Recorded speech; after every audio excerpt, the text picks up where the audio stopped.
Okay, let's go live back to Kuwait. The Farhala Modi event, huge, as big as it gets. There's a wave of excitement amongst the Indian diaspora, and what is also breathtaking are these not the visuals of the tricolor only, but the whole lighting, which has underlying theme of India's tricolor. It's an indoor stadium. Indoor stadium. Yes, Ma, go ahead. Indeed, an indoor stadium, and obviously it has it seats about 5,000 people. It's packed, as we can see, and there are people in the arena down as well as in the stands.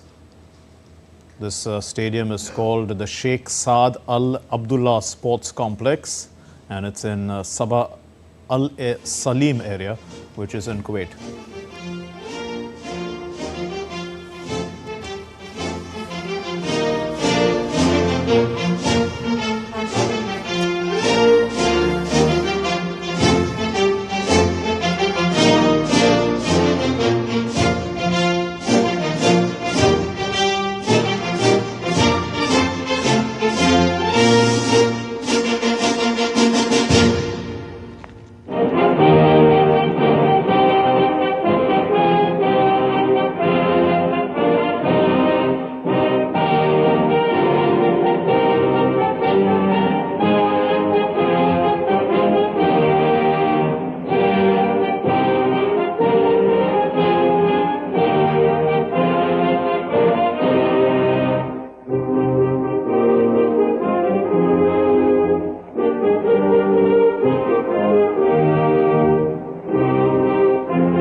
Bharat माता की, भारत माता की, भारत माता की। नमस्कार।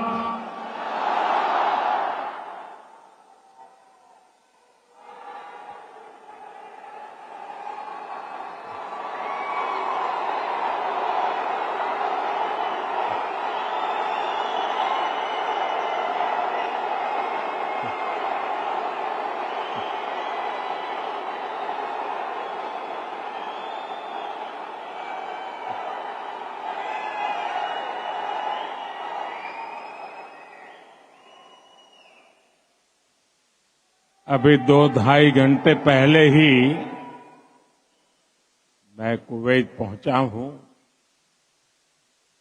और जब से यहां कदम रखा है तब से ही चारों तरफ एक अलग ही अपनापन, एक अलग ही गर्मजोशी महसूस कर रहा हूं।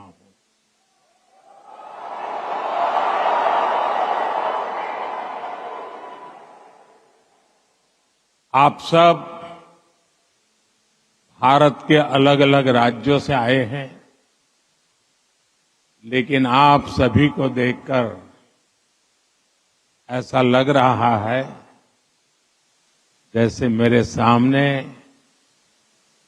मिनी हिंदुस्तान उमड़ आया है।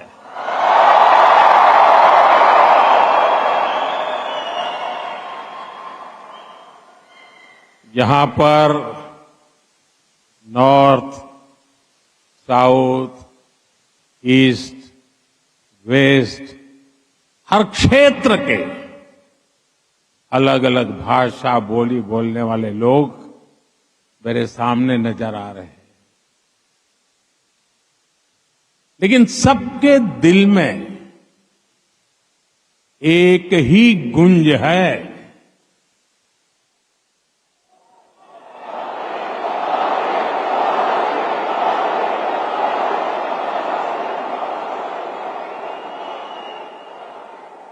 सबके दिल में एक ही गूंज है, भारत माता की, भारत माता की।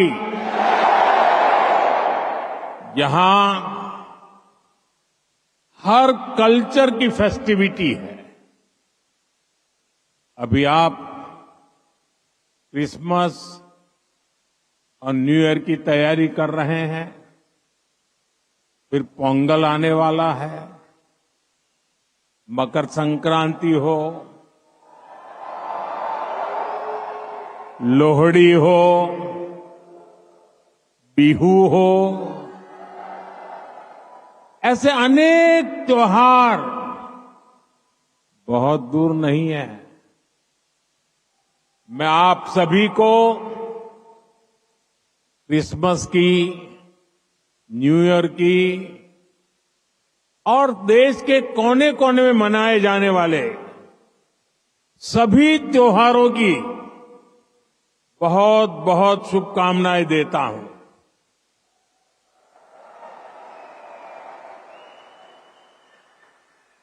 साथियों, आज निजी रूप से मेरे लिए ये पल बहुत खास है। 43 इयर्स, 4 दशक से भी ज्यादा समय, 43 इयर्स के बाद भारत का कोई प्रधानमंत्री कुवैत आया है।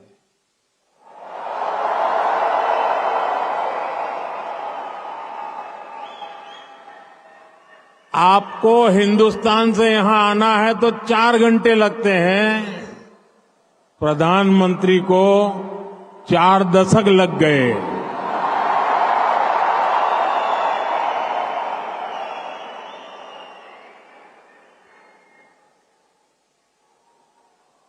आप में से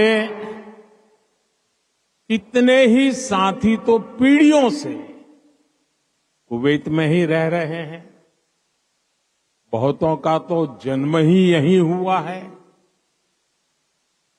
और हर साल सैकड़ों भारतीय आपके समूह में जुड़ते जाते हैं।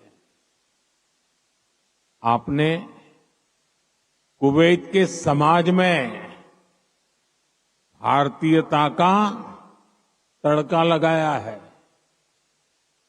आपने कुवैत के कैनवास पर भारतीय हुनर का रंग भरा है।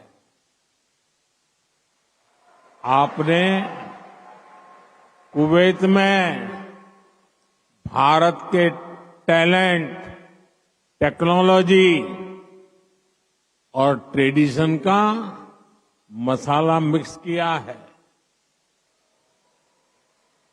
और इसलिए मैं आज यहां सिर्फ आपसे मिलने ही नहीं आया हूं, आप सभी की उपलब्धियों को सेलिब्रेट करने के लिए आया हूं।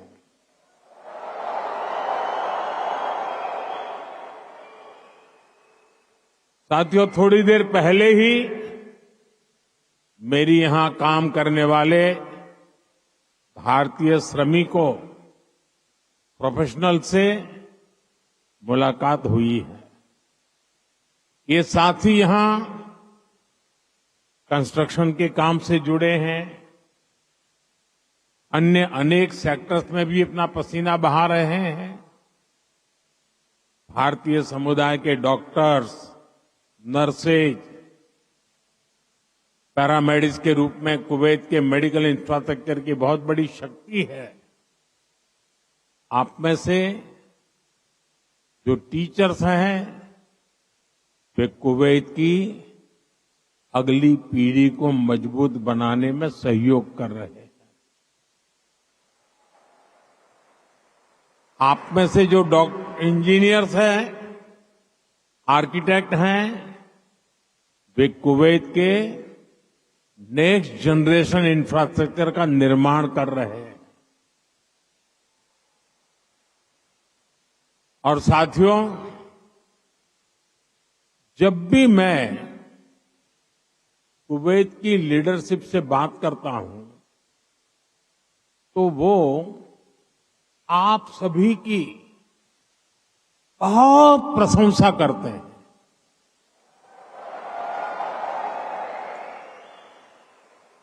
कुवैत के नागरिक भी आप सभी भारतीयों की मेहनत, आपकी ईमानदारी, आपकी स्किल की वजह से आपका बहुत मान करते हैं। आज भारत रेमिटेंस के मामले में दुनिया में सबसे आगे है। तो इसका बहुत बड़ा श्रेय भी आप सभी मेहनत कर साथियों को जाता है। देशवासी भी आपके इस योगदान का सम्मान करते हैं। साथियों, भारत और कुवैत का रिश्ता सभ्यताओं का है, सागर का है, स्नेह का है, व्यापार कारोबार का है। भारत और कुवैत अरब सागर के दो किनारों पर बसे हैं। हमें सिर्फ डिप्लोमेसी ने ही नहीं, बल्कि दिलों ने आपस में जोड़ा है। हमारा वर्तमान ही नहीं, बल्कि हमारा अतीत भी हमें जोड़ता है। एक समय था जब कुवैत से मोती, खजूर और शानदार नस्ल के घोड़े भारत जाते थे, और भारत से भी बहुत सारा सामान यहां आता रहा है। भारत के चावल, भारत की चाय, भारत के मसाले, कपड़े, लकड़ी यहां आती थी। भारत की टीकवुड से बनी नौकाओं में सवार होकर कुवैत के नाविक लंबी यात्राएं करते थे। कुवैत के मोती भारत के लिए किसी हीरे से कम नहीं रहे हैं। आज भारत की ज्वेलरी की पूरी दुनिया में धूम है, तो उसमें कुवैत के मोतियों का भी योगदान है। गुजरात में तो हम बड़े बुजुर्गों से सुनते आए हैं कि पिछली शताब्दियों में कुवैत से कैसे लोगों का, व्यापारी कारोबारियों का आना जाना रहता था। खासतौर पर 19वीं सेंचुरी में ही कुवैत से व्यापारी सूरत आने लगे थे। तब सूरत कुवैत के मोतियों के लिए इंटरनेशनल मार्केट हुआ करता था। सूरत हो, पोरबंदर हो, वेरावल हो, गुजरात के बंदरगाह इन पुराने संबंधों के साक्षी है। कुवैती व्यापारियों ने गुजराती भाषा में अनेक किताबें भी पब्लिश की है। गुजरात के बाद कुवैत के व्यापारियों ने मुंबई और दूसरे बाजारों में भी उन्होंने अलग पहचान बनाई थी। यहां के प्रसिद्ध व्यापारी अब्दुल लतीफ अल अब्दुल रज्जाक की किताब how to calculate pearl weight Mumbai में छपी थी। कुवैत के बहुत सारे व्यापारियों ने एक्सपोर्ट और इंपोर्ट के लिए मुंबई, कोलकाता, पोरबंदर, वेरावल और गोवा में अपने ऑफिस खोले हैं। कुवैत के बहुत सारे परिवार आज भी मुंबई की मोहम्मद अली स्ट्रीट में रहते हैं। बहुत सारे लोगों को ये जानकर हैरानी होगी, 60-65 साल पहले कुवैत में भारतीय रुपये वैसे ही चलते थे जैसे भारत में चलते हैं। यानी यहां किसी दुकान से कुछ खरीदने पर भारतीय रुपये ही स्वीकार किए जाते थे। तब भारतीय करेंसी की जो शब्दावली थी, जैसे रुपया, पैसा, आना, ये भी कुवैत के लोगों के लिए बहुत ही सामान्य था। साथियों, भारत दुनिया के उन पहले देशों में से एक है जिसने कुवैत की स्वतंत्रता के बाद उसे मान्यता दी थी। और इसलिए जिस देश से, जिस समाज से इतनी सारी यादें जुड़ी हैं, जिससे हमारा वर्तमान जुड़ा है, वहां आना मेरे लिए बहुत यादगार है। मैं कुवैत के लोगों का, यहां की सरकार का बहुत आभारी हूं। मैं हिज हाइनेस द अमीर का उनके इनविटेशन के लिए विशेष रूप से धन्यवाद देता हूं। साथियों, अतीत में कल्चर और कॉमर्स ने जो रिश्ता बनाया था, वो आज नई सदी में नई बुलंदी की तरफ आगे बढ़ रहा है। आज कुवैत भारत का बहुत अहम एनर्जी और ट्रेड पार्टनर है। कुवैत की कंपनियों के लिए भी भारत एक बड़ा इन्वेस्टमेंट डेस्टिनेशन है। मुझे याद है, his highness crown prince of Kuwait ने न्यूयॉर्क में हमारी मुलाकात के दौरान एक कहावत का जिक्र किया था।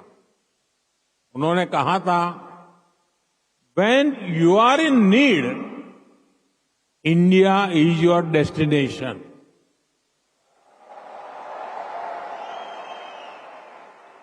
भारत और कुवैत के नागरिकों ने दुख के समय में, संकट काल में भी एक दूसरे की हमेशा मदद की है। कोरोना महामारी के दौरान दोनों देशों ने हर स्तर पर एक दूसरे की मदद की। जब भारत को सबसे ज्यादा जरूरत पड़ी तो कुवैत ने हिंदुस्तान को लिक्विड ऑक्सीजन की सप्लाई दी।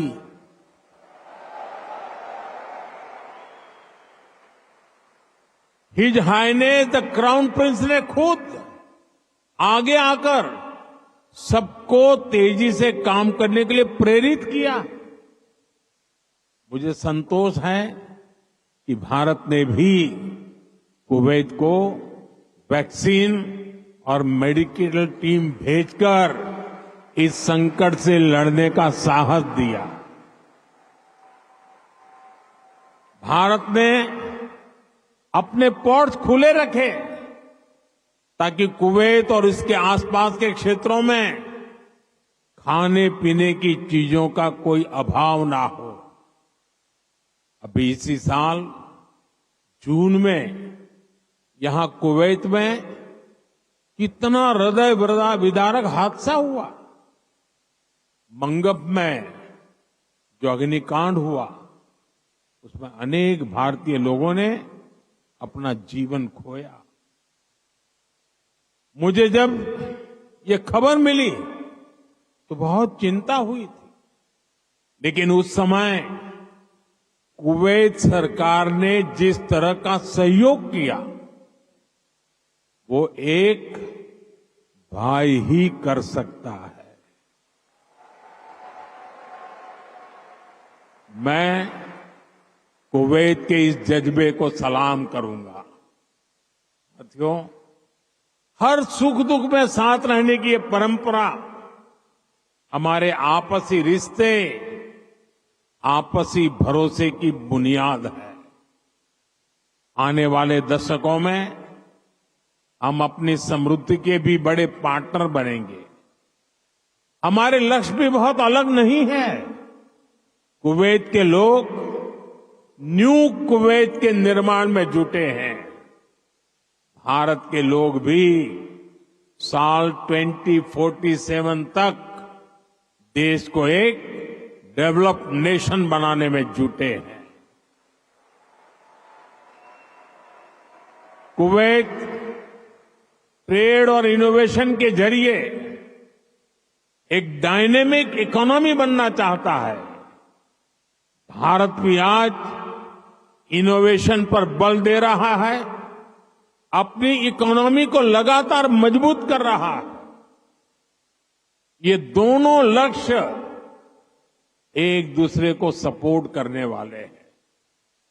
न्यू कुवैत के निर्माण के लिए जो इनोवेशन, जो स्किल, जो टेक्नोलॉजी, जो मैन पावर चाहिए वो भारत के पास है। भारत के स्टार्टअप्स, फिनटेक से हेल्थ केयर तक, स्मार्ट सिटी से ग्रीन टेक्नोलॉजी तक, कुवैत की हर जरूरत के लिए कटिंग एज सॉल्यूशंस बना सकते हैं। भारत का स्किल यूथ कुवैत की फ्यूचर जर्नी को भी नई स्ट्रेंथ दे सकता है। साथियों, भारत में दुनिया की स्किल कैपिटल बनने का भी सामर्थ्य है। आने वाले कई दशकों तक भारत दुनिया का सबसे युवा देश रहने वाला है। ऐसे में भारत दुनिया की स्किल डिमांड को पूरा करने का सामर्थ्य रखता है और इसके लिए भारत दुनिया की जरूरतों को देखते हुए अपने युवाओं का स्किल डेवलपमेंट कर रहा है, स्किल अपग्रेडेशन कर रहा है। भारत ने हाल के वर्षों में करीब 2 दर्जन देशों के साथ माइग्रेशन और रोजगार से जुड़े समझौते किए। इनमें गल्फ कंट्रीज के अलावा Japan, Australia, France, Germany, Mauritius, UK और इटली जैसे देश शामिल हैं। दुनिया के देश भी भारत की स्किल्ड मैन पावर के लिए दरवाजे खोल रहे हैं। साथियों, विदेशों में जो भारतीय काम कर रहे हैं उनके वेलफेयर और सुविधाओं के लिए भी अनेक देशों से समझौते किए जा रहे हैं। आप ई माइग्रेट पोर्टल से परिचित होंगे। इसके जरिए विदेशी कंपनियां और रजिस्टर्ड एजेंटों की एक ही प्लेटफॉर्म पर लाया गया है। इससे मैन पावर की कहां जरूरत है, किस तरह की मैन पावर चाहिए, किस कंपनी को चाहिए, ये सब आसानी से पता चल जाता है। इस पोर्टल की मदद से बीते 4-5 सालों में ही लाखों साथी यहां खाड़ी देशों में भी आए हैं। ऐसे हर प्रयास के पीछे एक ही लक्ष्य है, भारत के टैलेंट से दुनिया की तरक्की हो और जो बाहर कामकाज के लिए गए हैं उनको हमेशा सहूलियत रहे। कुवैत में भी आप सभी को भारत के इन प्रयासों से बहुत फायदा होने वाला है। साथियों, हम दुनिया में कहीं भी रहे उस देश का सम्मान करते हैं और भारत को नई ऊंचाई छूता देख उतने ही प्रसन्न भी होते हैं। आप सभी भारत से यहां आए, यहां रहे, लेकिन भारतीयता को आपने अपने दिल में संजो कर रखा है।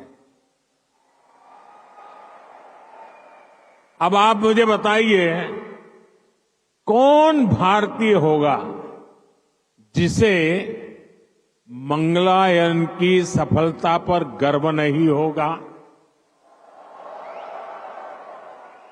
कौन भारतीय होगा जिसे चंद्रयान की चंद्रमा पर लैंडिंग की खुशी नहीं हुई होगी?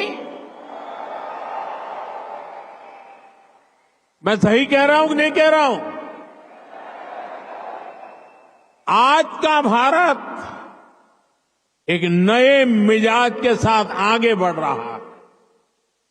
आज भारत दुनिया की 5वीं सबसे बड़ी इकोनॉमी है।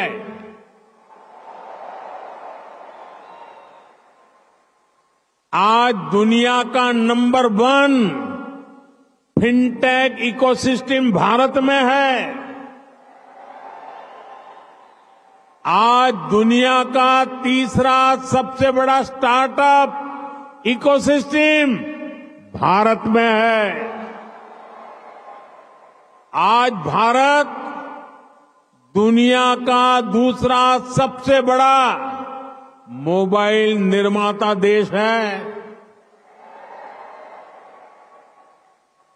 मैं आपको एक आंकड़ा देता हूं और सुनकर आपको भी अच्छा लगेगा। बीते 10 साल में भारत ने जितना ऑप्टिकल फाइबर बिछाया है, भारत में जितना ऑप्टिकल फाइबर बिछाया है, उसकी लंबाई वो धरती और चंद्रमा की दूरी से भी 8 गुना अधिक है।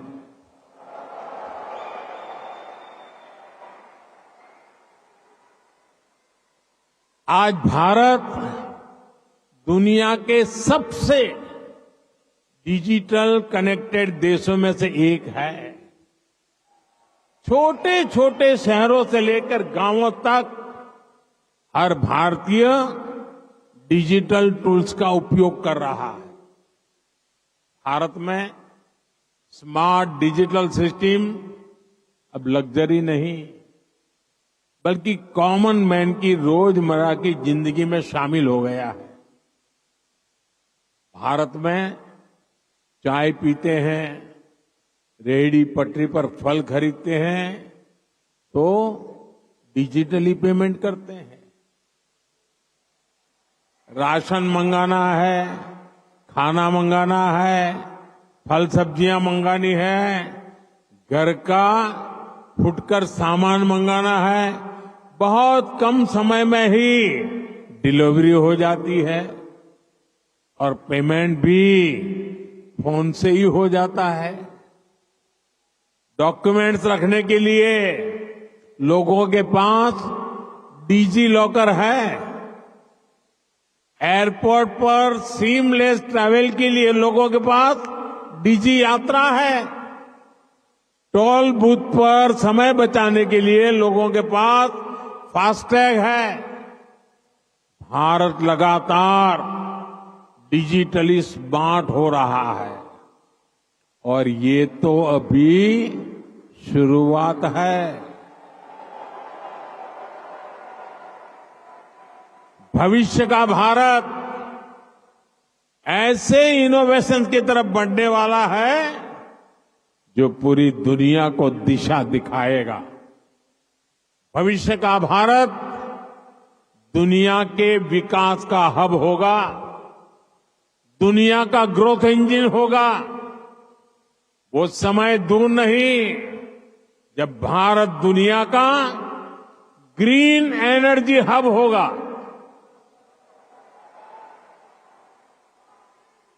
फार्मा हब होगा, इलेक्ट्रॉनिक्स हब होगा, ऑटोमोबाइल हब होगा, सेमीकंडक्टर हब होगा, लीगल इंश्योरेंस हब होगा, कॉन्ट्रैक्टिंग कॉमर्शियल हब होगा। आप देखेंगे जब दुनिया के बड़े बड़े इकोनॉमी सेंटर्स भारत में होंगे।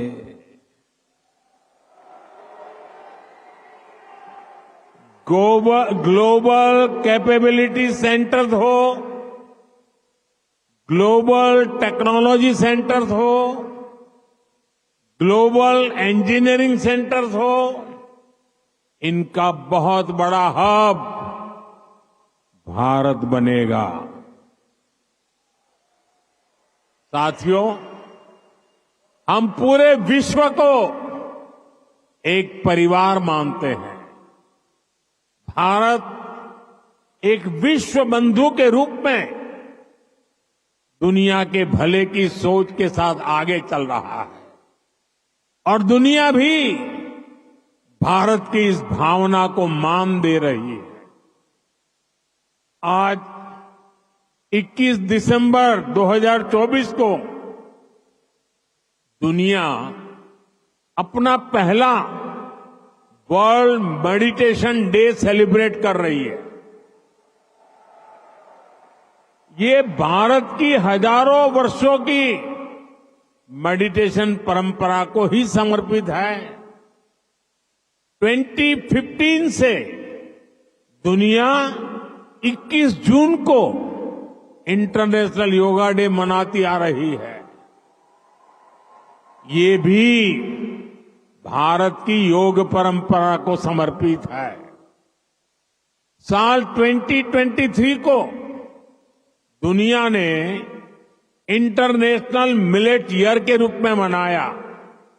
ये भी भारत के प्रयासों और प्रस्ताव से ही संभव हो सका। आज भारत का योग दुनिया के हर रीजन को जोड़ रहा है। आज भारत की ट्रेडिशनल मेडिसिन, हमारा आयुर्वेद, हमारे आयुष प्रोडक्ट ग्लोबल वेलनेस को समृद्ध कर रहे हैं। आज हमारे सुपर फूड मिलेट्स, हमारे श्री अन्न न्यूट्रिशन और हेल्दी लाइफस्टाइल का बड़ा आधार बन रहे हैं। आज नालंदा से लेकर आईआईटीज तक का हमारा knowledge system global knowledge ecosystem को स्ट्रेंथ दे रहा है। आज भारत ग्लोबल कनेक्टिविटी की भी एक अहम कड़ी बन रहा है। पिछले साल भारत में हुए G20 सम्मेलन के दौरान Bharat middle east Europe corridor की घोषणा हुई थी। ये कॉरिडोर भविष्य की दुनिया को नई दिशा देने वाला है। साथियों, विकसित भारत की यात्रा आप सभी के सहयोग, भारतीय डायस्पोरा की भागीदारी के बिना अधूरी है। मैं आप सभी को विकसित भारत के संकल्प से जुड़ने के लिए आमंत्रित करता हूं। नए साल का पहला महीना 2025 का जनवरी इस बार अनेक राष्ट्रीय उत्सवों का महीना होने वाला है। इसी साल 8 से 10 जनवरी तक भुवनेश्वर में प्रवासी भारतीय दिवस का आयोजन होगा। दुनिया भर से लोग आएंगे। मैं आप सबको इस कार्यक्रम के लिए आमंत्रित करता हूं। इस यात्रा में आप पुरी में महाप्रभु जगन्नाथ जी का आशीर्वाद ले सकते हैं। इसके बाद प्रयागराज में आप महाकुंभ में शामिल होने के लिए प्रयागराज पधारिए। ये 13 जनवरी से 26 फरवरी तक चलने वाला है, करीब 1.5 महीना। 26 जनवरी को आप गणतंत्र दिवस देखकर ही वापस लौटिए। और हां, आप अपने कुवैती दोस्तों को भी भारत लाइए, उनको भारत घुमाइए। यहां पर कभी एक समय था, यहां पर कभी श्री दिलीप कुमार साहब ने पहले भारतीय रेस्तोरां का उद्घाटन किया था। भारत का असली जायका तो वहां जाकर ही पता चलेगा। इसलिए अपने कुवैती दोस्तों को इसके लिए जरूर तैयार करना है। साथियों, मैं जानता हूं कि आप सभी आज से शुरू हो रहे अरेबियन गल्फ कप के लिए भी बहुत उत्सुक है। आप कुवैत की टीम को चीयर करने के लिए तत्पर है। मैं हिज हाइनेस द अमीर का आभारी हूं। उन्होंने मुझे उद्घाटन समारोह में गेस्ट ऑफ ऑनर के रूप में इनवाइट किया है। ये दिखाता है कि रॉयल फैमिली, कुवैत की सरकार आप सभी का, भारत का कितना सम्मान करती है। भारत कुवैत रिश्तों को आप सभी ऐसे ही सशक्त करते रहें, इसी कामना के साथ फिर से आप सभी का बहुत बहुत धन्यवाद। भारत माता की, भारत माता की, भारत माता की बहुत बहुत धन्यवाद।